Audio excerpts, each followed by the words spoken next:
का था, उन्होंने कहा यह बहुत गंभीर आरोप है। अगर आरोप गंभीर है तो सबसे पहले गृह मंत्री को उनके पद से हटाया जाना चाहिए। समय में ये एलिगेशन किया था वो श्री अनिल देशमुख हॉस्पिटलाइज थे। ये बात साफ होने के बाद ऐसे जो कुछ डिमांड है, इस डिमांड को कोई ताकत नहीं रही। हमारी मांग है कि गृह मंत्री जी ने तुरंत इस्तीफा देना चाहिए।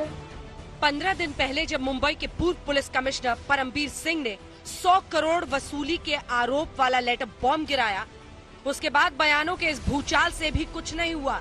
लेकिन हाईकोर्ट के सीबीआई जांच के आदेश के महज 3 घंटे में गृह मंत्री अनिल देशमुख ने अपना इस्तीफा मुख्यमंत्री उद्धव ठाकरे को सौंप दिया।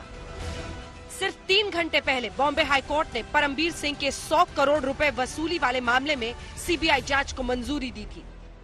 दरअसल जयश्री पाटिल की याचिका पर हाईकोर्ट ने माना कि न्याय के हक में ये जरूरी है कि डायरेक्टर सीबीआई को शुरुआती जांच के लिए निर्देश दिए जाएं। 15 दिन में जांच करके ये तय हो कि अनिल देशमुख पर एफआईआर दर्ज होनी चाहिए या नहीं।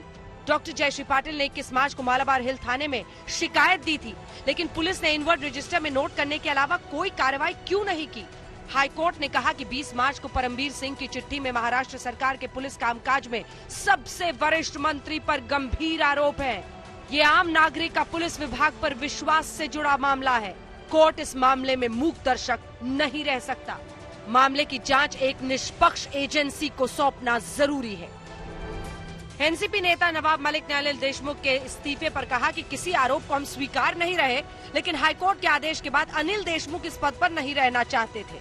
सीबीआई इंक्वायरी बिठाया है, पार्टी तो उनके साथ खड़ी थी, लेकिन स्वयं वो इस्तीफा देना चाहते थे। उन्होंने जो इच्छा जताई उसे मान्यता दी गई है। उन्होंने मुख्यमंत्री के पास इस्तीफा दिया है। बीजेपी ने महाराष्ट्र सरकार पर सीधा धावा बोल दिया। केंद्रीय मंत्री रविशंकर प्रसाद ने उद्धव ठाकरे को ललकारा, कहा ये महाअघाड़ी नहीं महावसूली सरकार है।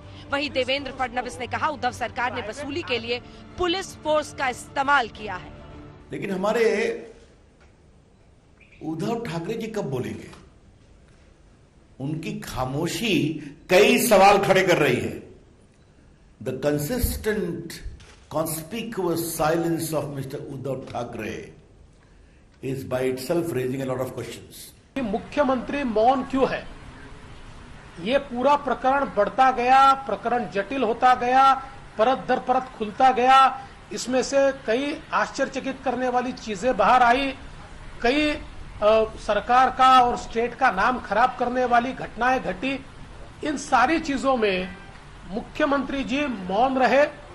पुलिस फोर्स को प्राइवेट आर्मी की तरह वसूली के लिए अगर इस्तेमाल किया जाए तो इससे दूसरा कोई अलग उसमें से निष्कर्ष नहीं आ सकता।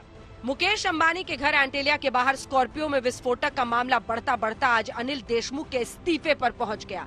दरअसल पूरा भूचाल इस मामले में सब इंस्पेक्टर सचिन वाजे की गिरफ्तारी से शुरू हुआ।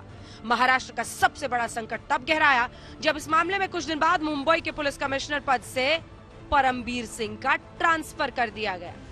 परमबीर सिंह ने उसके बाद ऐसा लेटर बॉम्ब गिराया जिसमें उन्होंने दावा किया कि गृह मंत्री अनिल देशमुख अपने आवास पर सचिन वाजे से मुलाकात करते थे।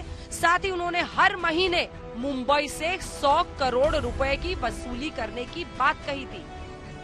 15 दिन पहले की इस चिट्ठी के बाद से ही रोज शरद पवार और देवेंद्र फडणवीस के बीच आरोपों का घमासान होता रहा।